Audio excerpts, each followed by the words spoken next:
Thank you, Gambia Police Band. You may take your seats, please. At this point, good morning to everyone, Your Excellency, the President, the Vice President, honorable members of the High Table, ambassadors, distinguished guests, and all other protocols respectfully observed. Your Excellency, Excellencies, Chief Justice, the honorable members of the Cabinet, the Deputy Speaker, I recognize him here, and members of the UN family, members of the Diplomatic Corps, and their representatives here, distinguished ladies and gentlemen, and all other protocols respectfully observed once more. Since coming into office, the Barrow government and different partners have been engaging to ensure that they work in line with the institutional reform agenda of the government. The security sector is no exception. Today, we are gathered here as part of that process in providing the solid policy base in the security sector. This is the first time we'll be having a national security policy under the leadership of the advisor to the President on security matters, retired Colonel Modu Baji. At this point, what I will do is to invite him to give the welcome remarks. Colonel Baji, retired, welcome. Thank you very much, Madam Chairperson. It is indeed my pleasure to extend a very warm welcome to all of you on this special and auspicious occasion of the launching of the Gambia's national security policy, the first of its kind in the entire history of our beloved country. The presence here of His Excellency, the President of the Republic and Commander-in-Chief of the Armed Forces, the Chief Justice, Cabinet Ministers, members of the Diplomatic and Consular Corps, honorable members of the National Assembly, the heads of securities, the honorable governors and chairpersons of the area councils, and so many leading organizations, policymakers and experts, indeed goes to show the strength of our collective commitment to the success of the security sector reform and to promote a culture of integrity. I therefore wish to crave the indulgence of Your Excellencies and distinguished guests to thank and indeed commend His Excellency, his Cabinet, the Chairperson, and the steering committee members, including the Standing Committee of Defense and Security of the National Assembly, for giving us leadership, guidance, commitment, and support in the development of the national security policy, and also their interest in the security of this country. The national security policy has been developed, and indeed the formulation process went through a lot. The commitment of the government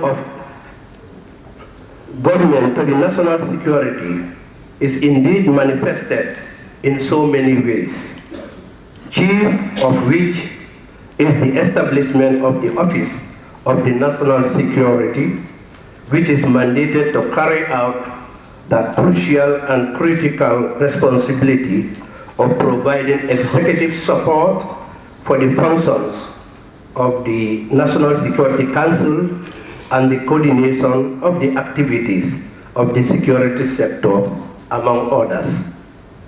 Ladies and gentlemen, we are very fortunate to witness this strategic national document being officially launched by no other than His Excellency the President, which is indeed a clear demonstration of his commitment and political will to the national security of our country, as well as the security sector process.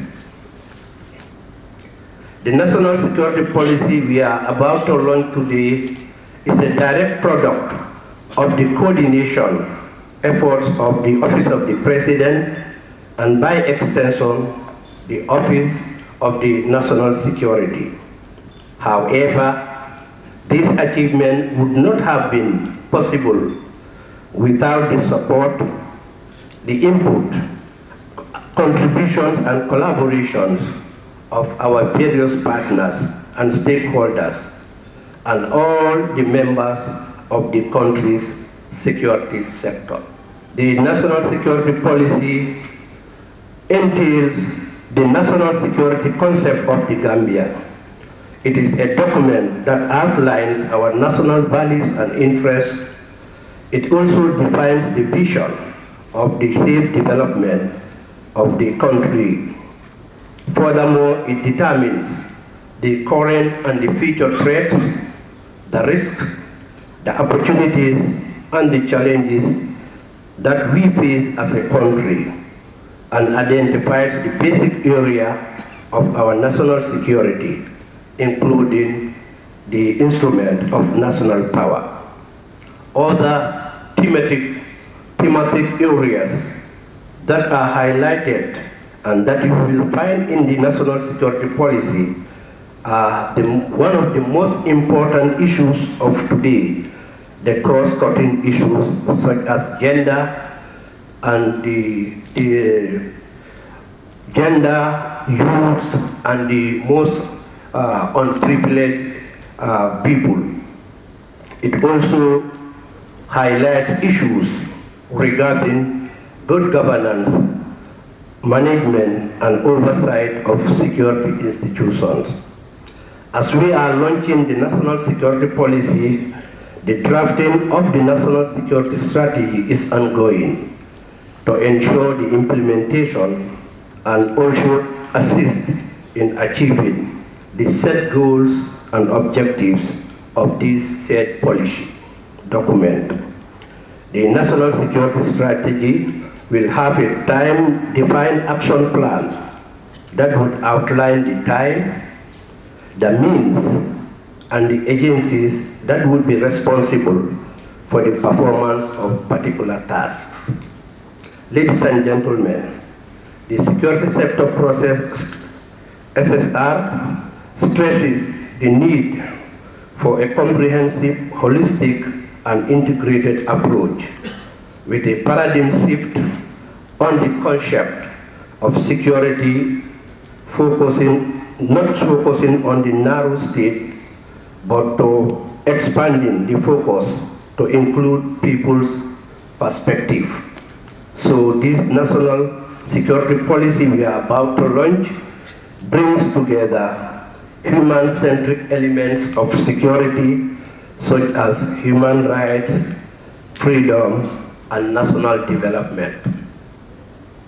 Therefore, in welcoming you all to this flagship National Security Policy launch ceremony, I wish to express my deep gratitude and appreciation to the strong partnership between the government of the Gambia and the United Nations, the ECOWAS, the European Union, African Union, and other bilateral partners, and by no means less significant, the civil society organizations, local community from across the entire country who provided invaluable data and information during the consultation and validation process upon which the national security policy is partly based on. I would like to now single out and particularly thank members of the International Advisory Group, the editorial board, and the drafting committee members, not forgetting about the National Security Council for their extraordinary commitment and expertise. Thank you very much. I now invite the Special Advisor to the President, Honorable Mai Ahmed Fati, to deliver his statement. Honorable. Your Excellency, with gratitude to Allah subhanahu wa ta'ala, when we initially started this journey of the security sector reform, you had at the early inception entrusted me with the Minister of Interior. I was fortunate at the launching of the entire process at Fajara. And today, Alhamdulillah, is the completion of the entire process. And I'm grateful to Allah to be present again for that. And thank you for your trust and confidence.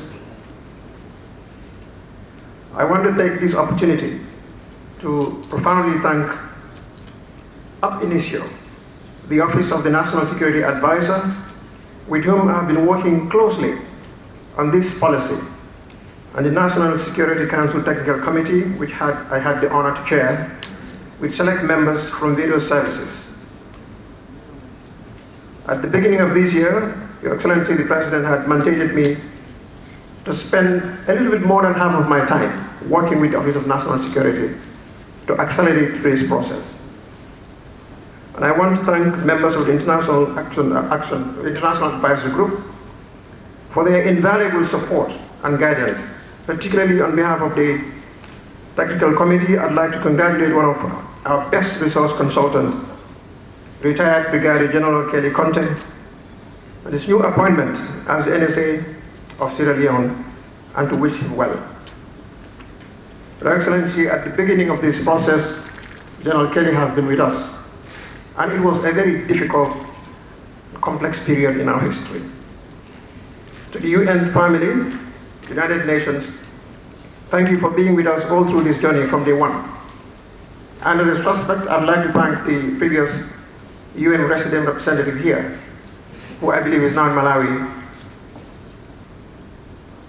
Resident Representative Ade, who started this whole process with us and has not been here to see the fruitful conclusion. But I'd like the message to be conveyed to her on our behalf. Your Excellency, I'd also, by the same token, extend appreciation to the European Union, particularly to its representative Ambassador Attila Laios, for their partnership and support throughout this period.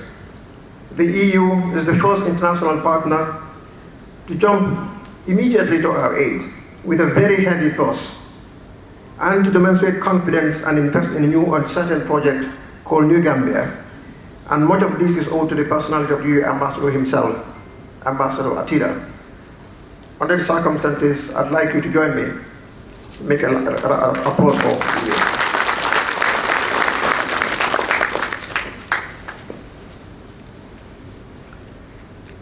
Let us also remember the great contribution of the service chiefs for all their efforts, and all of the international partners who supported us this far. Let me also thank the Minister of Justice, who recently took over the chairmanship of the steering committee, for his guidance, and to all those who helped one way or the other in making today a reality. The Gambia is no longer the same. Post-2016 presidential elections created a new nation, new challenges, new opportunities, and new expectations. It has also redefined our national priorities, including our position within Africa and the world. The Gambia is an enemy to none, friend with all countries. Our national security considerations must adequately respond to and global dynamics vis-à-vis our national interests. In taking advantage of the new opportunities and tackle existing threats and potential threats in the new Gambia, we must pursue a forward-looking national security policy attuned to the realities of our new era. That is to say, the Gambia must aspire to be the most powerful force for peace, prosperity, and universal values of freedom and democracy. Our nation's challenges and responsibility will be to procure and to sustain that role by harnessing African regional integration for the benefit of our people and others around the world. The potential for African regional integration will offer the Gambia an unprecedented opportunity to build new relationships among our citizens and countries, to tap Africa's vast human potential in support of shared aspirations, and to create a brighter future for our children. Yet, as we seek to get our countries and governments closer, the potential for African regional integration presents new complex challenges. Our interdependence within the framework of the AU goal for one Africa, borderless, will also increase our vulnerabilities to forces like extreme nationalism, terrorism, crime, environmental damage, and the complex flow of trade and investment that know no borders. Your Excellency, the new national security policy, in summary, is anchored on three core objectives. First, to protect our democracy, and by extension, promote democracy in Africa. Second, to enhance our security. And third, to bolster the Gambia's economic prosperity.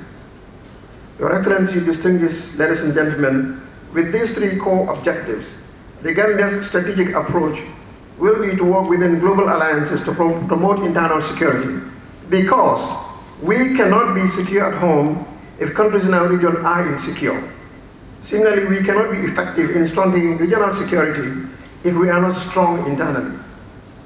Together with nations in our region, we must be prepared and willing to use all appropriate instruments of national power to influence each other's actions, including that of non-state actors, towards collective security. Contemporary complex security environment demands that all our instruments of national power be effectively integrated to achieve our security objectives. The Gambia's aspiration to be the most powerful force for peace in Africa will continue to be guided by President Barrow's strategic objectives, and I assure you that we shall deliver on them. To foster regional efforts led by ECOWAS to promote peace and security in our sub-region, Africa and the world, to increase cooperation in confronting new security threats that defy borders and unilateral solutions, to strengthen the military, diplomatic and law enforcement tools necessary to meet these challenges, and to create more jobs and opportunities for our youth through a more open and competitive system. Let me briefly focus on one of region's emerging security threats, terrorism and international crime, both serious and potential threat to our nation. Drug trafficking, illegal trade in firearms, financial crimes such as money laundering, counterfeiting, advance fee and credit card fraud, and human trafficking, economic espionage, intellectual property theft, computer hacking, and public corruption are all linked to international criminal activity, and all have direct impact on security and prosperity of our people. We will use our membership of Interpol to build global partnerships in fighting against this global menace, while strengthening the financial crimes unit of the Ministry of Finance to curb the rise in white-collar crimes. We must also build the capacity of the Drug Law Enforcement Agency, as well as provide additional resources for a national agency against trafficking in persons. We will also combat, by policy, local threats, land disputes, result-oriented violence in our fishing and mining communities, intercommunal conflicts, ethnic sycophancy, and rising inter-Muslim religious sectarian conflict and urban crime. Protecting our citizens, including our vital national interest, is an intrinsic and essential component of this policy. The dividing line between domestic and foreign policy is increasingly blurred. My discussion recently with the Chief of State Intelligence Agency agreed that the best definition of foreign policy is nothing other than aggressively pursuing domestic policy abroad. Globalization enables terrorists, criminals, drug traffickers, and other clandestine activities to challenge the safety of our citizens at home and the security of our borders in new ways. This calls for close cooperation between both the central government and local government authorities, and across a wide range of agencies, including the Ministries of Interior and Defense, the intelligence community, law enforcement, and civil society. Our efforts to counter these threats cannot be limited exclusively to any one agency within government. The threats and their consequences beyond agency lines, requiring close cooperation among both central and local authorities, and I'm glad the regional governors are here today, and in industries that own and operate critical national infrastructure, such as IT companies, seaport and airport, energy facilities, and other sensitive installations and orders in private sector. Forging these critical relationships must be done to ensure our domestic safety and avoid vulnerabilities that others may attempt to exploit in order to diminish our resolve to protect our collective interest. We must therefore foster broader public understanding and public support necessary to sustain our internal engagement, recognizing that some unpopular decisions taken in the national interest will ultimately be judged by whether they advance the interests of the Gambian people in the long term. Your Excellency, the Ministry of Defense and Interior are key primary stakeholders in ensuring national security. While the Ministry of Interior is the vanguard of internal security, we must, by policy, deliberately provide sufficient resources and capacity to enable them to execute that all-important mandate. We must not equally forget the important role of our national army, an army that had for over 20 years also been victims in an abused system that resulted in the eroding of people's confidence and trust in the last defenders of our sovereign nation. It is not just ordinary Gambians who were victims. The armed forces and institutions were also victims of the past regime.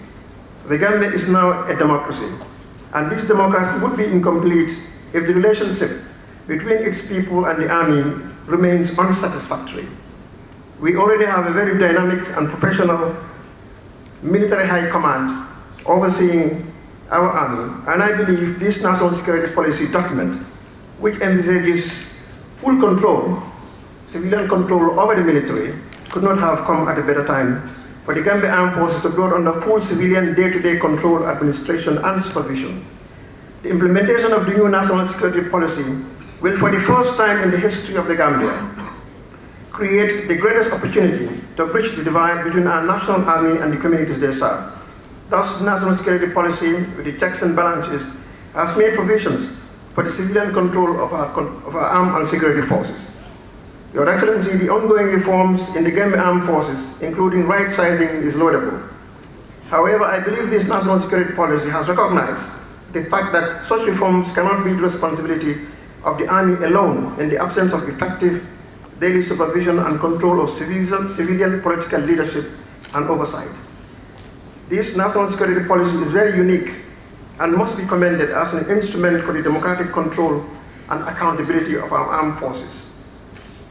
In conclusion, the new Gambia needs an armed force with a transformational mindset to serve the exigencies of a democratic dispensation, different from the mindset that did not only nurture, but protected and served a brutal dictatorship for over 2 decades. A sensitive decision, but one that must be made if implementing this document we are launching today will make any practical sense for our national security. This is what happens in all democracies, and the Gambia is not an exception. Reform of the armed forces, such as right-sizing, is not intended to weaken our armed forces, but rather we will continue to enhance our preparedness and our capabilities in order to be in a strong position to defend our territorial integrity and national resources.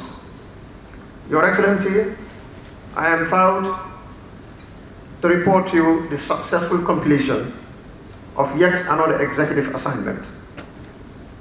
The national security policy is intended to enable our country to face the complex security challenges of the 21st century.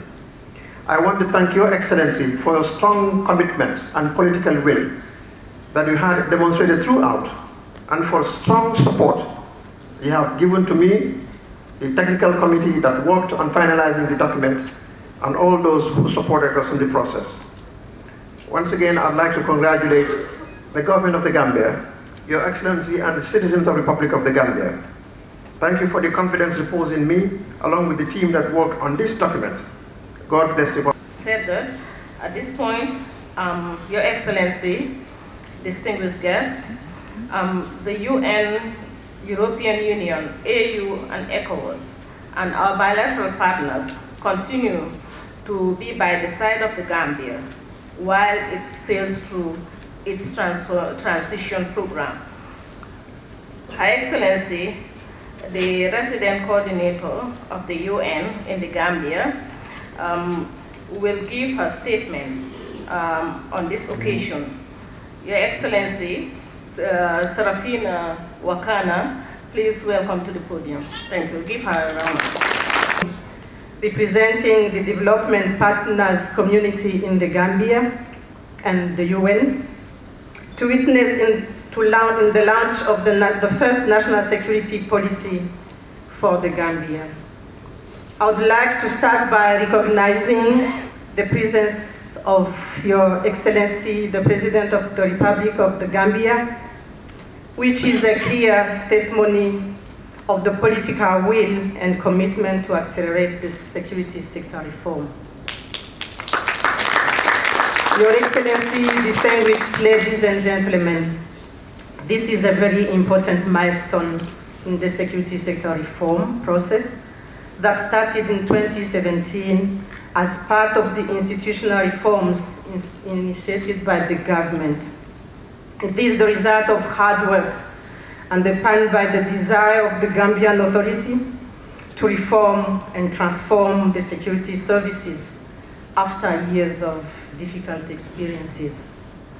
The national security policy provides a structured framework through which security matters are clearly articulated to create a security sector that is proactive, responsive, and accountable. We, as development partners family here in the Gambia, is fully committed to continue providing the necessary support to the sustaining peace agenda of the country. The security sector reform process, including a comprehensive implementation of the new national security policy, is an integral component of this peace agenda. You will agree with me that a lot of work and coordination will be needed to achieve the desired results of the policy, and you can count on our continued support. We are of the conviction that the national security policy would enable the government centralized command and control of the security services, thus enabling adequate civilian oversight of their activities, as is the case in advanced democracies. The national security policy would also bring the security services closer to the people and the people closer to the security services. It will also allow mainstreaming gender in the security sector. The national security policy maps out the way for the Gambia to be a shining example of gender equity in the military, police, and in other security areas. All this, the outcome of this is a linear and more professional military, which is based on quality rather than quantity. We believe as partners that all this process will serve as a policy document that will address human rights issues in the security sector. Your Excellency, distinguished ladies and gentlemen, we appreciate the five-thirdness of the government to have already launched in May 2019 the drafting process of the National Security Strategy and the Security Sector Reform Strategy as two plans to implement this new policy being launched today, and that of the Security Sector Reform Assessment Report. The development partners community here in the Gambia has committed to support the development of both the national security and SSR strategies, and we look forward to their completion and implementation after the agreed time frame of 12 weeks. This will put the country at the forefront of confronting the security challenges of the 21st century and address the security needs of all Gambians. Your Excellency, ladies and gentlemen, may I at this juncture thank the SSR Steering Committee under the able leadership of the Honorable Attorney General and Minister of Justice for providing strategic guidance and oversight of the SSR reform process. I would also like to thank the International Advisory Group for continuing to support the designing and implementation of the SSR processes. Please continue to collaborate in your efforts to provide a coherent and coordinated input to the process as a body united to support the government into achieving its goals of reforming the sector. In conclusion, let me reiterate again the commitment of the whole partners, the development partners in the Gambia, including the UN, to continue its support for the Gambia in its effort to achieve its security sector reform goals within the context of its wider national development plan. I thank you all for your kind attention.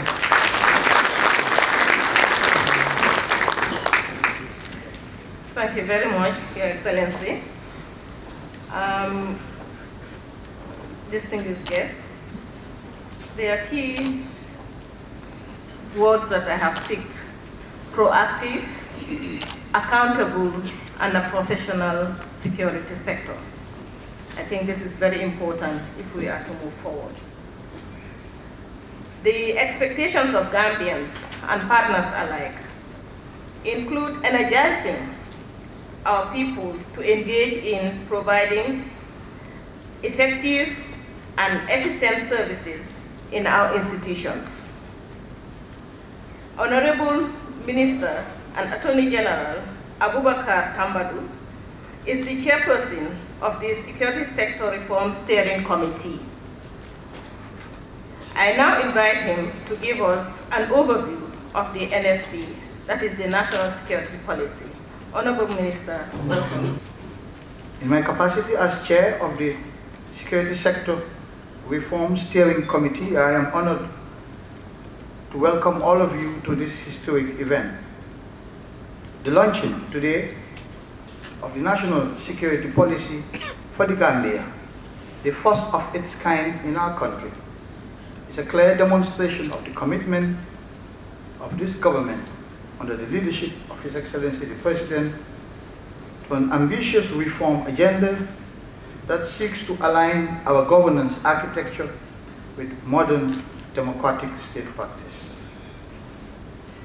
The National Security Policy is the overarching policy framework for a comprehensive national security reform process that aims to maintain, safeguard, and defend the national core values which will ensure the safety, security, and prosperity of the Gambia as an independent, peaceful, safe, and stable country.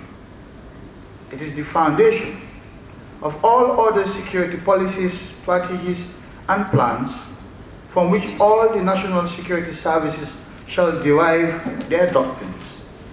These include the Security Sector Reform Strategy, the National Defense Strategy, the National Police and Law Enforcement Strategy, etc.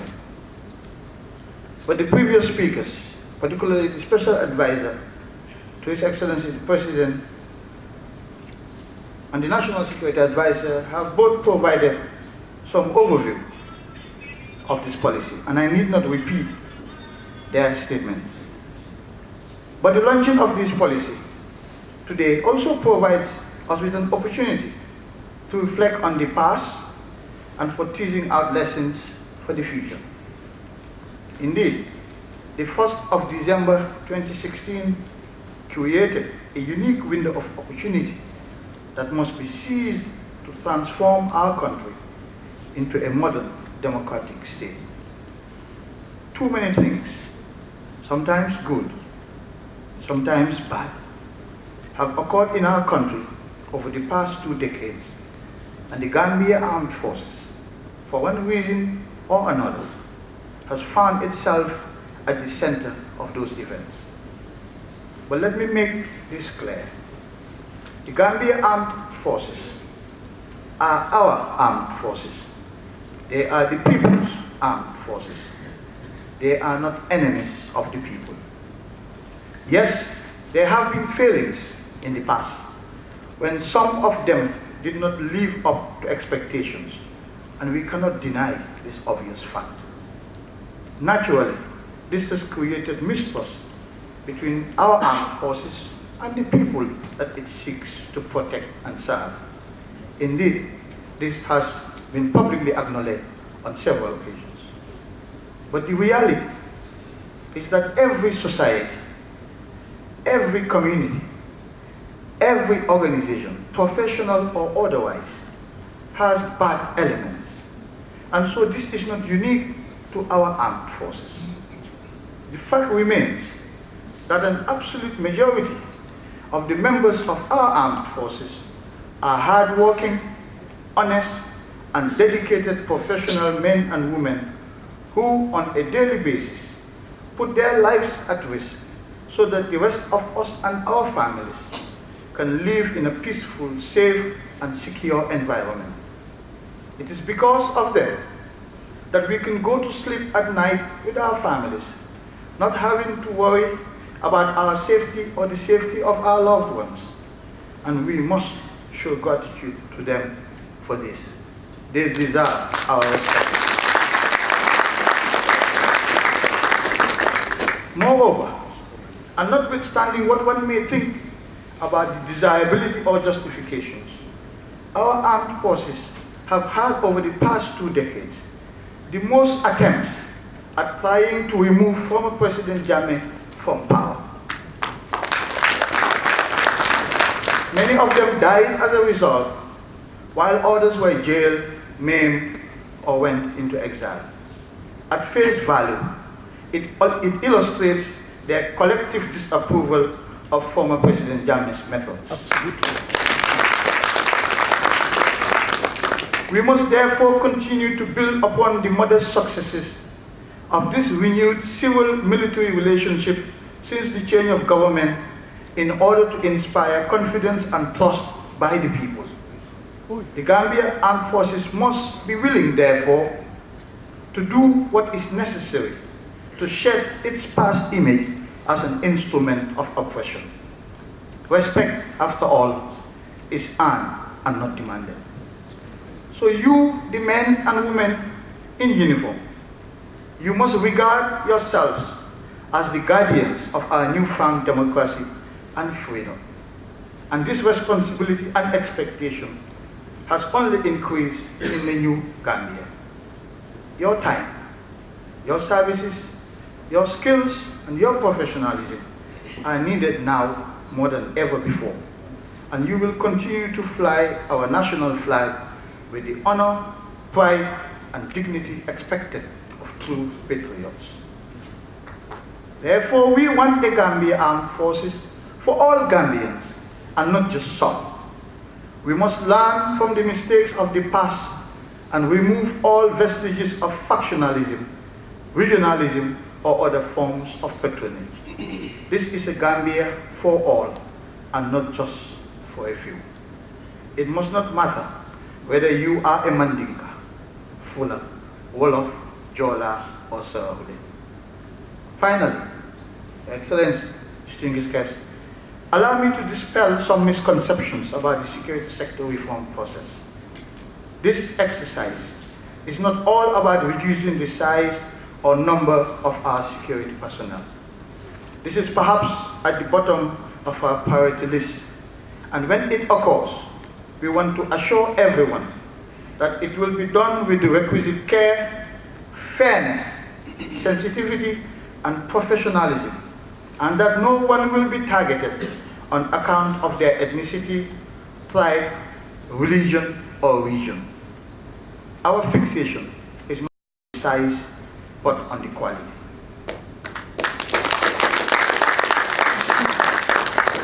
The armed forces that we want will be molded in the best of military traditions, with ranks that are reflective of a professional army and proportionate to the size that we need as a country.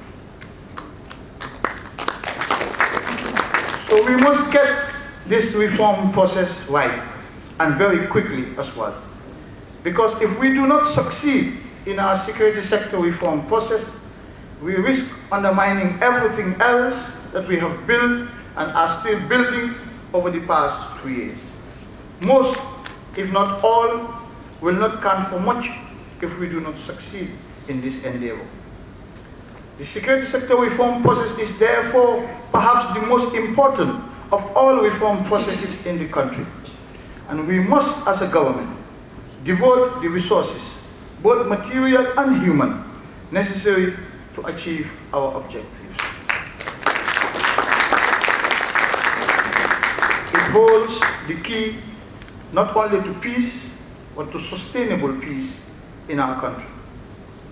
Your Excellency, distinguished guests, in conclusion, allow me to thank a few. There are many to thank, but I would like to single out a few on this occasion. I would like to start with the National Security Advisor, Ambassador Moumoudou, for his hard work, dedication, and commitment to this process. We must, however, give him the support that he desperately needs to achieve some measure of progress in his endeavors. Let me also take this opportunity to thank the United Nations security expert to the Gambia, General Kelly Conte, who has been of tremendous assistance to the Office of National Security and to me since I became chair of the steering committee. And finally, I would like to extend special gratitude to our brothers and sisters from Senegal and the sub-region in ECOMIG. Their presence here in the Gambia demonstrates the continued commitment of ECOWAS to peace and stability in our country. The ECOMIG forces are here for us at our invitation as our guests, and we should treat them as such at all times. But again, the reality is that they will have to leave us someday soon. Hence the urgency of taking maximum advantage of their presence in the country to carry out the much needed reforms in our security sector. We will forever be grateful to them for their individual and collective sacrifices, the sacrifices of their individual families, and to their respective governments for availing us their services in our country's darkest hour of need. I thank you all for your attention.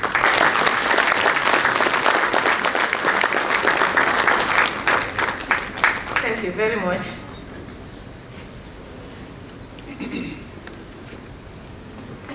Thank you very much, Honorable Minister of Justice, Abubakar Tambadou.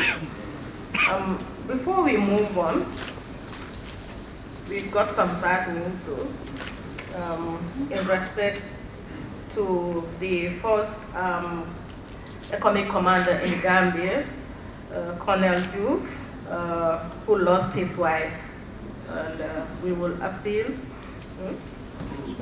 Florence Diouf, who lost his wife in Dakar. We appeal for everyone, let us have a silent prayer for her and all departed souls.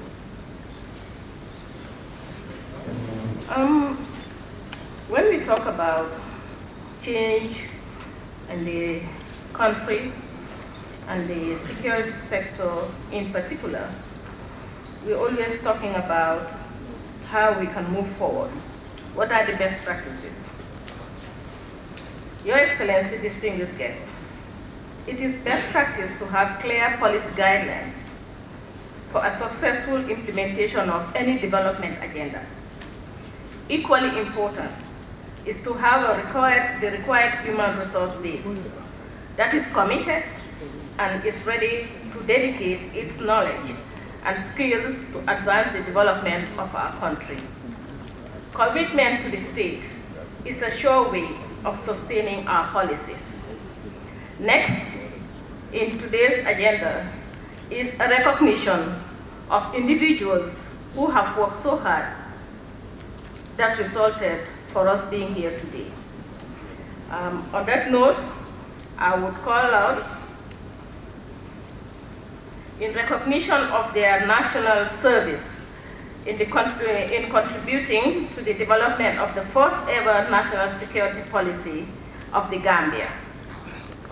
These include Khadija Tusi, please come forward, Ahmad Salah, Momodou Ba, Usman Jallo, Dembo Kuyate, Sidi Njai, and Salifu Bojam.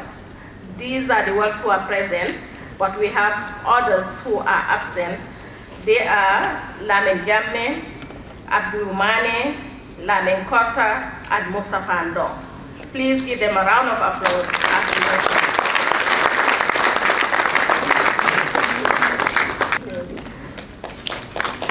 Ahmad Salah.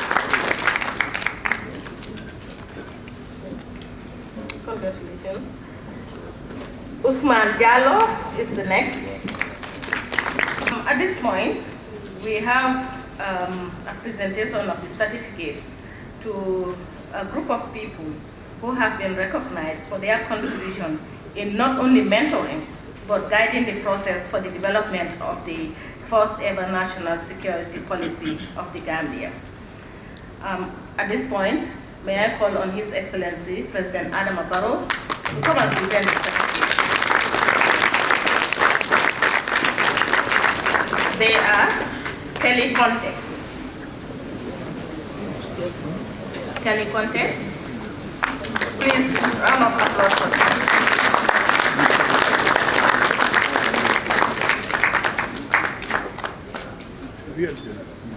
Todd Coker.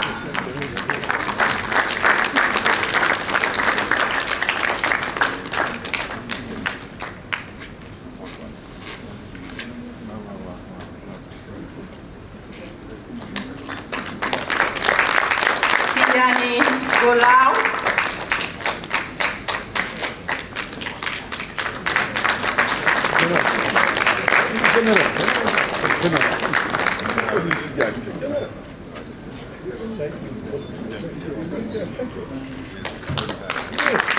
Next we have Adewale Adetunji Awotoye. I did it.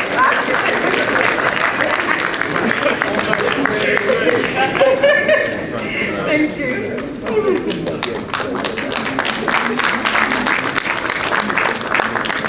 Next we have Francois Swanepaul.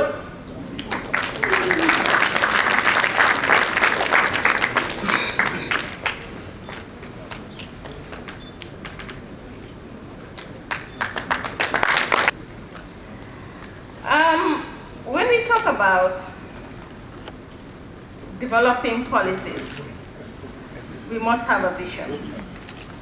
And having a vision, mostly we say leaders must have a vision of what they want so that they can carry us all towards the right direction. Excellencies, distinguished ladies and gentlemen, without much ado, please allow me to invite the chief launcher of the national security policy, His Excellency, the head of state and commander-in-chief, President Adama Barrow, to deliver his keynote address on this official launch of the national policy.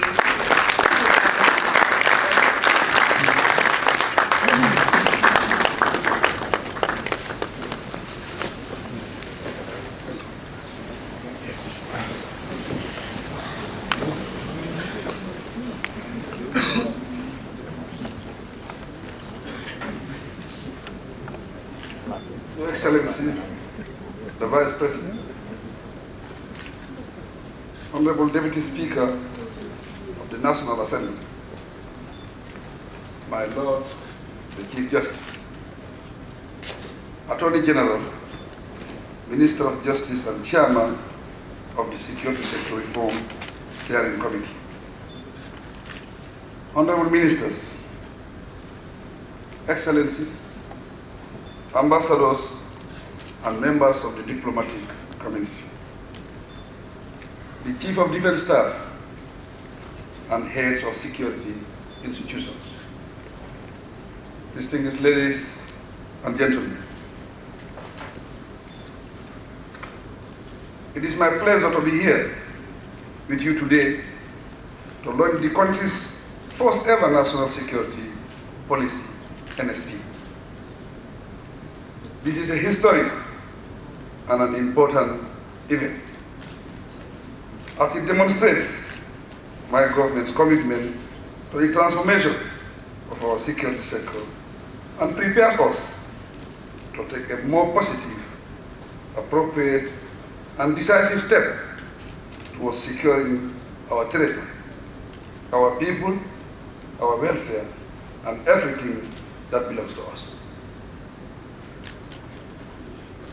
Distinguished ladies and gentlemen, to set the stage, I compliment the people of the Gambia and our partners for the unity, resilience, and determination we generated to dislodge dictatorship and restore peace, freedom, and democracy.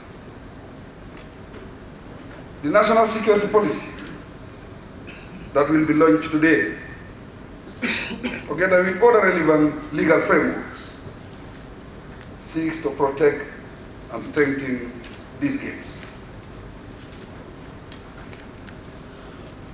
Ladies and gentlemen, national security policy is the outcome of a series of extensive consultations and validation exercises conducted nationwide. It was developed through the preparation of all stakeholders that involve government, the private sector, bilateral and multilateral partners, civil society organizations, and our local communities.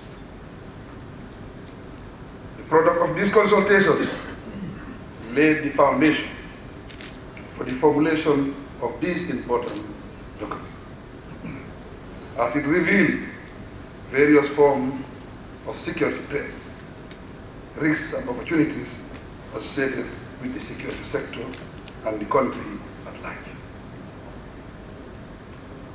Experience has shown that it is difficult to successfully reform any security sector in the absence of the necessary and appropriate framework to guide and direct its operation and management.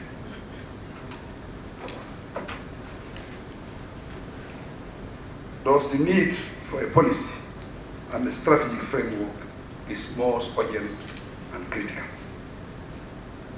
My government has launched a number of initiatives aimed at improving coordination between and among different institutions and transforming our country into a sustainable and economically viable democracy. We can safely predict that the impact of these initiatives will be felt increasingly over the next few years, and will result in a security and a justice system that is more responsive to the Gambia's needs. This is what the attainment of the national security vision is about. That is establishing a safe and secure environment for the people of the Gambia. My government is mindful of the current reality regarding the safety and security in our society and its responsibility to secure our dear country. Fulfilling this responsibility implies establishing the basis to pursue the vision enshrined in our National Development Plan 2018-2021 and our national objectives. The basis of growth, development and progress are peace, security and stability. As a result, we cannot ignore this responsibility. Notwithstanding the government's responsibilities, the overall aim of the National Security Policy 2019 is for everyone to be responsive in countering security threats, while utilizing opportunities that prevail.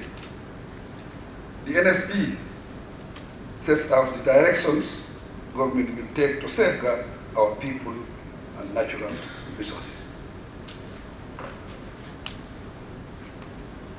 The policy sufficiently provides a robust, coherent, and strategic approach to respond collectively to national security threats, inclusive decision-making processes, clear lines of accountability and responsibility, prompt execution of action, and commitment to building the nation's resilience to crime.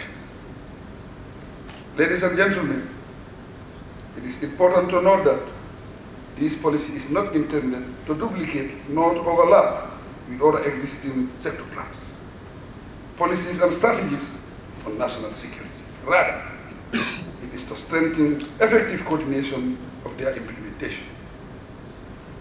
This national security policy has adopted the expanded concept of security, which now includes both traditional and new forms of security threats. Such threats encompass border management and security, climate change, natural disasters, economic security, environmental security, and human security, with focus on gender-based violence and the fight against non-communicable diseases. Ladies and gentlemen, the national security policy we are about to launch will further strengthen coordination at the national level to achieve our security goals and strategic objectives, protect our national security interests, and facilitate proper management of our resources. As contained in our national security vision, the policy seeks to create a united and secure nation wherein the people's core value, welfare and well-being, way of life, territorial integrity, and sovereignty are protected and enhanced.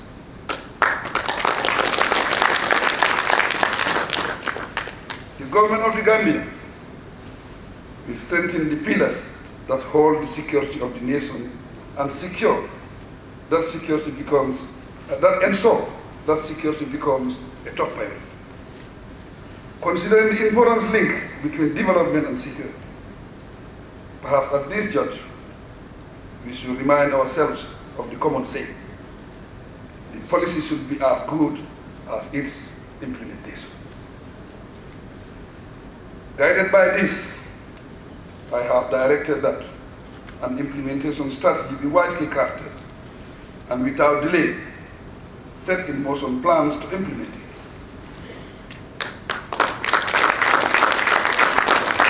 When completed, the strategic document should help to guide, organize, and harmonize our nation's security policy efforts and provide a common framework on which the entire nation should focus attention.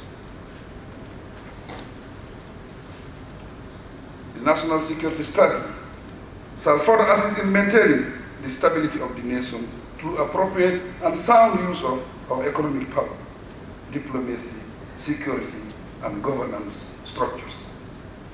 Ladies and gentlemen, in an increasingly complex and interconnected strategic environment, no country can do it alone.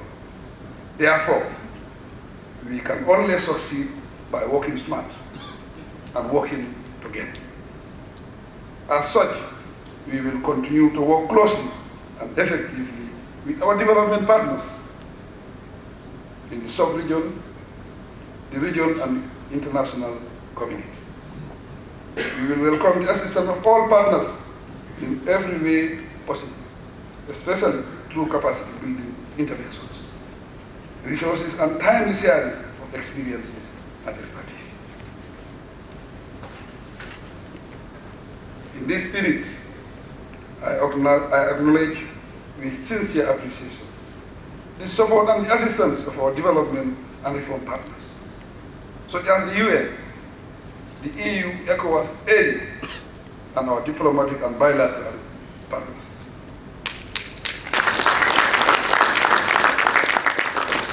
I pay tribute to the UNDP for supporting and leading the drafting process of the National Security Policy.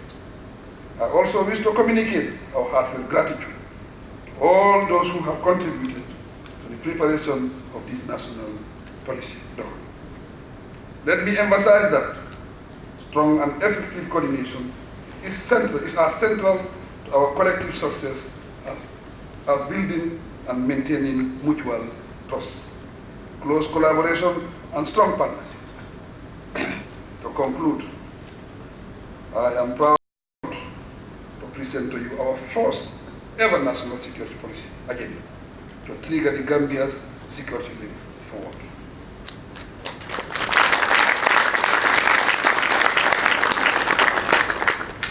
Let it mark the beginning of a contract between government and the Gambian people to build trust and confidence, as well as new foundation for boundless opportunities and shared prosperity. I thank all Gambians and our partners for their continued support of my administration, especially for supporting the security sector reform process. It is now my pleasure to officially launch the Gambia's National Security Policy 2019.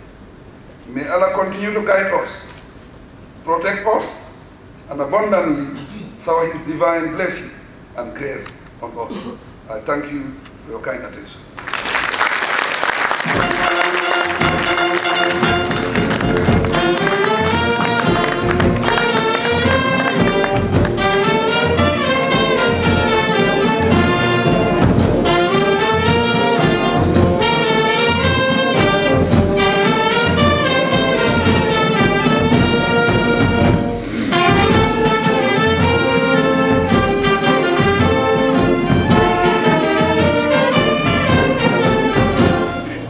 Thank you very much, Your Excellency, and thank you to the Gambia Police Band once again. Citizens' participation is fundamental in creating ownership, thus responsive citizens to the threats and opportunities that exist. Ladies and gentlemen, at this point, we would like to thank every one of you for taking time to join us in this national endeavor.